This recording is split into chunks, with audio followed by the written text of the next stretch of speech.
Hello, America. I'm Robert Reiss, and welcome to the CEO Show. We're here today with CHETAN DUBE. How are you, CHETAN? Very well, Robert. Thank you for having me here. And CHETAN is the founder as well as CEO of IPsoft, and this is a company with almost 2,000 employees, is leading the way in AI, but here's what's really interesting.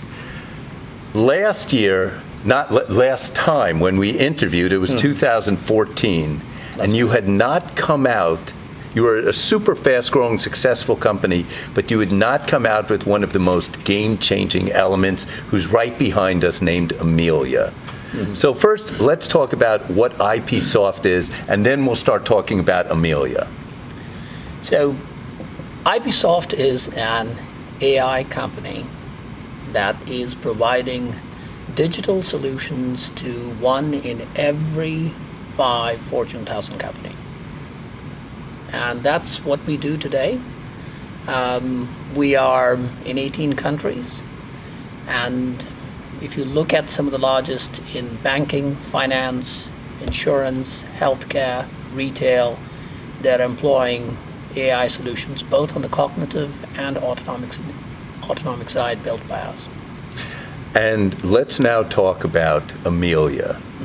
And Amelia is really cool. Amelia was actually the first digital employee in the world. Is that correct? Yes, that's very true. I think 5 years ago when we came up with Amelia, there weren't the plethora of chatbots that you find in the marketplace today. And it was the culmination of research that started with me reading one of Turing's thesis that started by asking the question, I propose for you to consider, can machines think? And what if really thinking machines were possible? What would the world be like, and could man and machine have come together to make a more efficient planet? And the genesis of all of that and the epitomization of all of that is what you find in Amelia. So what specifically does Amelia do? She is the most human, and if you would permit a moment of directness, the most human AI. So you would walk out in the street and you cannot. 5 years ago, I'm told by the product CEO of Accenture that we were the first to pioneer the market with a conversationally intelligent platform. However, today, if you cross the street, you're going to hit a chatbot. It's there are tons of chatbots in the industry. So what's real and what's not real? Can these chatbots drive up good Net Promoter Scores? Can they drive up good customer experience? Can they deliver your companies to be growing up on the digital Darwinistic curve that we are living in the middle of? And that's where Amelia is different. What do you need from a conversational intelligence platform to be able to drive up the customer experience? You need almost human capability. So what makes you, Robert, such a great customer service agent? Well, first, you really contextually understand me. You're not an IVR or a glorified IVR or IVR 2.0, as the NTT CTO calls all of the other chatbots. He calls it, we are living in the world of IVR 2.0, because it's just the same intelligent voice recognition systems, but now we have a thin veneer of classification. We'll still bucket you and walk you down that same decision tree. And he says happy case scenarios are only 14% in real world. Nobody is coming in and asking, I want auto insurance, or I want to add a member to my policy. People are coming in and asking, I just moved from New York to the state of Ohio. I was with this company there. Could my discount code still apply there? And my wife is joining the same company as well. So can you just coalesce both our policies and give us a better rate? That's exactly what they're asking. And you try to now bucket that and solve that with any of the chatbots. So and you will find there's a problem, because first and foremost, the chatbots must contextually understand you. The chatbot must be able to switch between a thread of execution from one track to another the same flexible way that Robert can. They must have emotional, from 5 years ago when I first met you, you have an emotional connection to the topic. They must have an emotional connection to the agent, to the user they service. And then chatbots must be able to, most importantly, learn interactively. That's what humans do. If you couldn't solve a problem for me once, and you had turned to your friend, Alistair, to say, help solve the problem, the next time around, I bet, Robert, you'd be able to solve the same problem. And that's what makes you such a versatile. So they have to become smarter along the way. That's right. They have to understand context and have agility. Okay, so what's an example? Let's say... Amelia as an example. No, I know Amelia is an example, but what is an example of how Amelia is being used? Let's take healthcare. In healthcare. Yeah. Tell me an example of how Amelia would be used. Yeah, so it's a very wide variety of ways in which healthcare itself is being transformed. So you have typical hospital, a large part of the administrative chores in the hospital. Doctors, when they are performing surgeries, only a minority part of their time. A large part of it is just administrative chores that go with it. And that all has been streamlined today for some of the largest groups, including WestMed and others, by Amelia. Then you find Amelia now starting to go in December 10th of last year. So that's one spectrum, the operational administrative aspects of running a hospital and running a patient care center. Then second aspect in the middle is like, where you think about like, do we need to federate healthcare? Do we need to actually... That's a big question. Do we need to be able to move healthcare from the centralized locations in the hospitals and move them closer to the consumer, which is the patient? And actually, there's a huge trend. I'm on hospital boards going towards the home. And There that's you what a lot go. of the older people want. And that's exactly where you find us now today working alongside Carefully and Accenture and others to be able to federate, and Amelia being the person that is federating the healthcare and bringing it closer to the patient in their home itself. Now, is this going to be on a clinical side? Can Amelia work, or is Amelia going to? You're talking with her, and let's say my 84-year-old mom is going to say, "Oh, I get me a car to drive me an autonomous car to McDonald's," And that's what Amelia will do. That's exactly on both sides. But then here's the question: will Amelia speak and communicate with the car, and all of a sudden my mom sees they're passing the McDonald's because they have made a joint decision that it's not healthy for her? Will that be happening? Well, you're giving me ideas of what to do, but I don't think today Amelia will try and make decisions on your behalf. She will follow what you have asked her to do. But I can tell you the spectrum, just to complete the answer of your healthcare aspect, is that on December 10th of last year, we were invited by the Prime Minister's Office of India to learn about the fact that there are 472 million Indians who have got a mobile phone. And over half of them do not have really exceptionally well qualified healthcare. Could Amelia be the doctor? Wow. And you will, if you walk across to the next door room, I'll show you and introduce you to a doctor that can actually not just be diagnostic, but prescriptive. And now, of course, there are certain regulations of that in that regard. And we've about 2 minutes till break, and this is Robert Reiss speaking with CHETAN DUBE, who is the CEO and founder of IPsoft, the founder of the chat box. No one has done this before you. I noticed, I saw Liberty Mutual in there. Give a snapshot of what you did with Liberty Mutual. Yeah, so if you look at like the state of Ohio, and if you're asking for insurance in the state of Ohio, you're likely to be talking to Amelia. And if you're talking to... And will you know you're talking to Amelia? Yes, you will know you are talking to Amelia. And interestingly now, if you look at, how widespread is the transformation? If you look at, whether you look at MetLife, you look at Guardian Life for enrollment to even life insurance services, if you look at Nationwide, if you look at Liberty Mutual, if you look at AIG, all of them, State Farm, Allstate. I'll give you an example, Allstate in insurance. As reported by Carla, their CIO, 4.1 million calls year to date. When done by humans, 4.6 minutes. When assisted by Amelia, done in 4.2 minutes of satisfactory resolution. Is that not the promise of real AI? To improve the quality of care that you can provide to end customer. First time right, up from 67% when done by humans, to done 75% when done assisted by Amelia.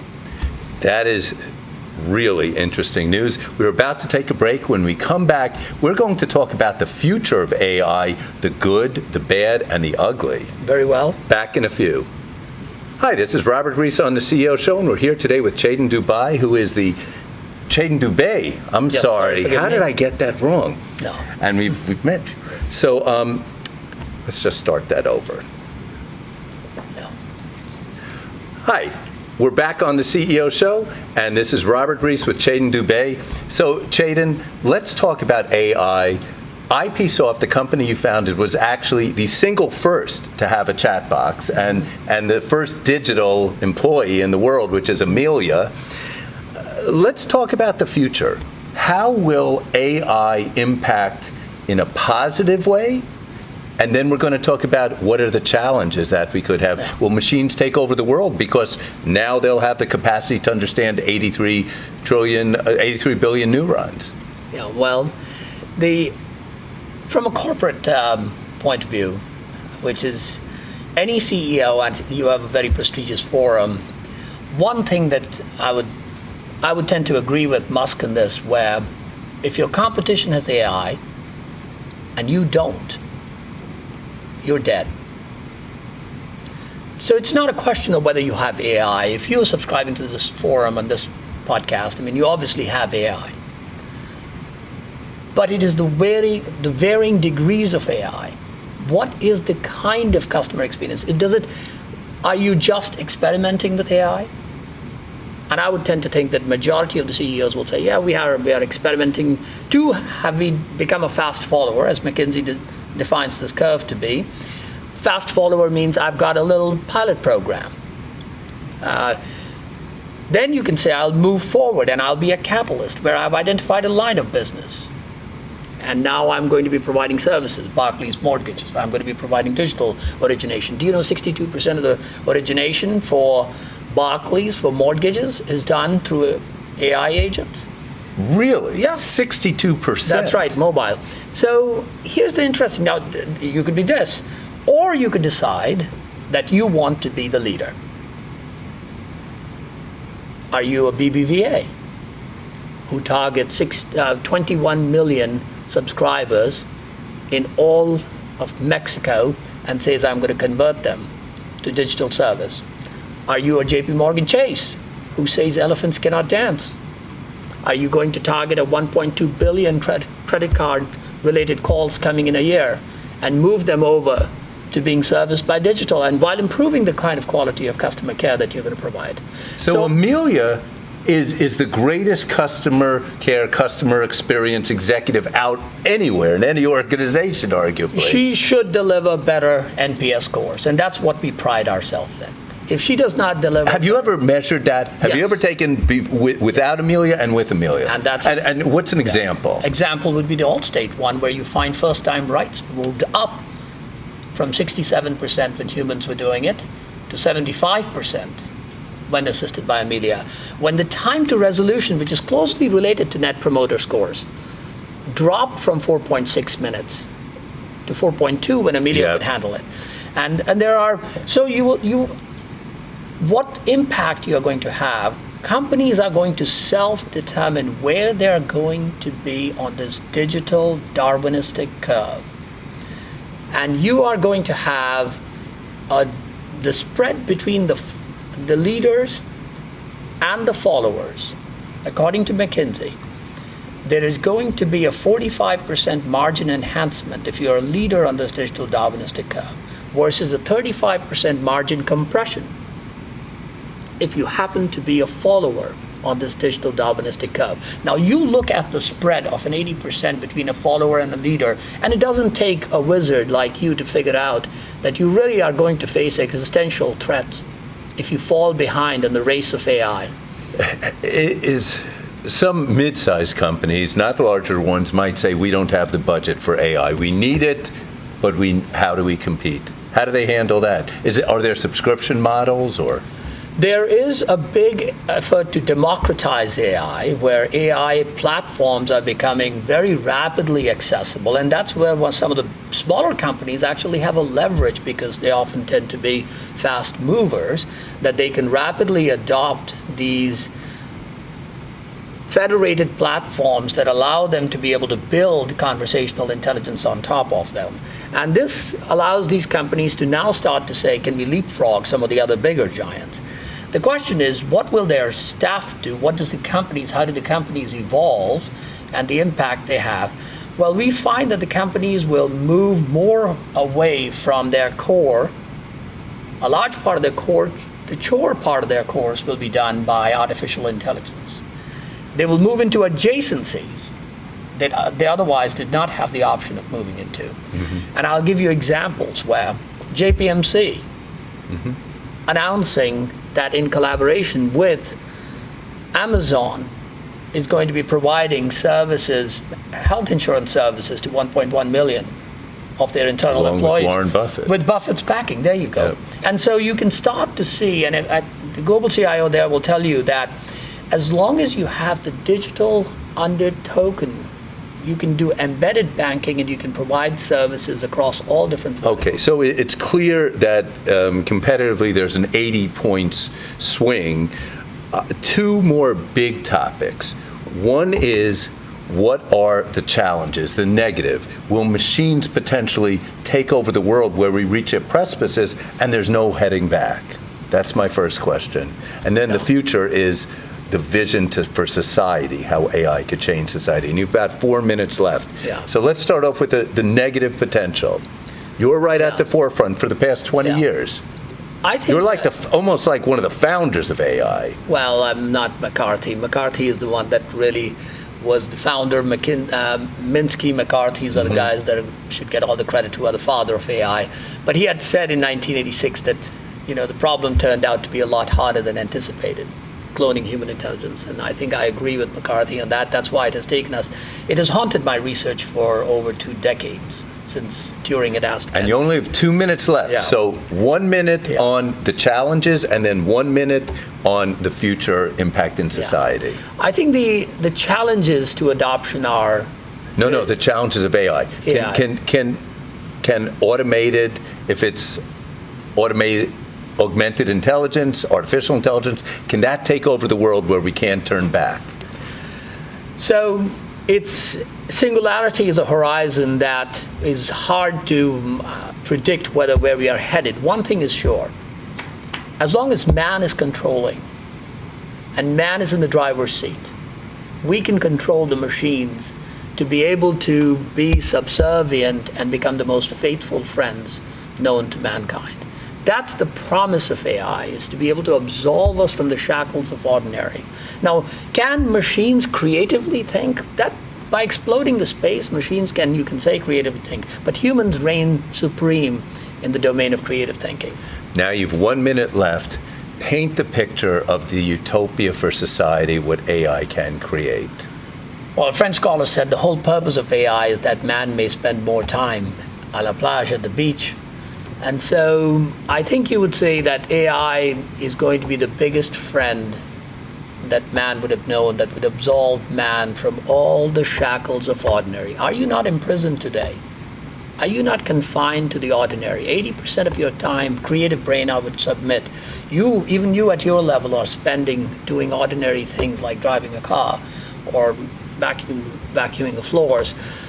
All those things will be taken care of by AI. And man would be allowed to indulge in only creative expression. The overall GDP, we know, will surge 40%, and it's only a question of redistribution of this wealth that is going to be created through AI. So the future is very bright through the man and machine coming together. And on that inspirational note, your website is? Oh, it's IPsoft.com. We could have guessed that probably. Yeah. Chetan, a real pleasure having you on the CEO Show. Oh, the pleasure is mine. Thank you, Robert.